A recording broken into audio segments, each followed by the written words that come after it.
நம்முடைய உலமாக்கள், நமக்கு மார்க்கத்தை கற்றுத்தந்த தாயிகள், இவர்களுக்காக துஆ செய்ய வேண்டும். இன்றைக்கு நிலைமை தலைகீழ், எல்லாரையும் ஆலிமாக்கி விட்டாங்க. எனவே ஆலிம்களை கேவலமான மனிதர்கள், இந்த வார்த்தையை நான் சொல்லும் போது கோபத்தோடு தான் சொல்லுகிறேன், கேவலமான மனிதர்கள் இந்த ஆலிம்களை கேவலமாக ஆக்கக்கூடிய ஒரு பயங்கரமான காலத்திலே நாம் வாழ்ந்து கொண்டிருக்கிறோம். ரசூல் ஸல்லல்லாஹு அலைஹி வஸல்லம் அவர்கள் சொன்னார்கள், ஒரு காலம் வரும், சனவாத்துன் ஹத்தா, மக்களை ஏமாற்றுகிற காலமாக அந்த காலம் இருக்கும். அதிலே உண்மையாளன் பொய்ப்பிக்கப்படுவான், பொய்யன் உண்மையாக்கப்படுவான், மோசடிக்காரன் நம்பிக்கை உள்ளவனாக மாற்றப்படுவான், நம்பிக்கைக்குரியவன் மோசடிக்காரனாக ஆக்கப்படுவான்.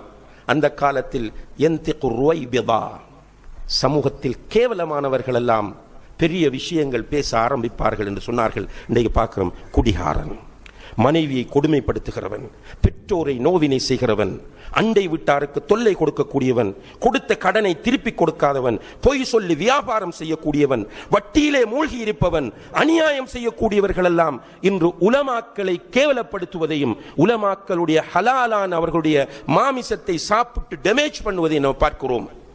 நன்றி பாராட்ட வேண்டியவர்கள், உலமாக்களுக்காக துஆ செய்ய வேண்டியவர்கள் இந்த இடத்திலே சருகி விடுகிறார்கள். அல்லாஹு தஆலா நம் அனைவரையும் பாதுகாக்க வேண்டும்.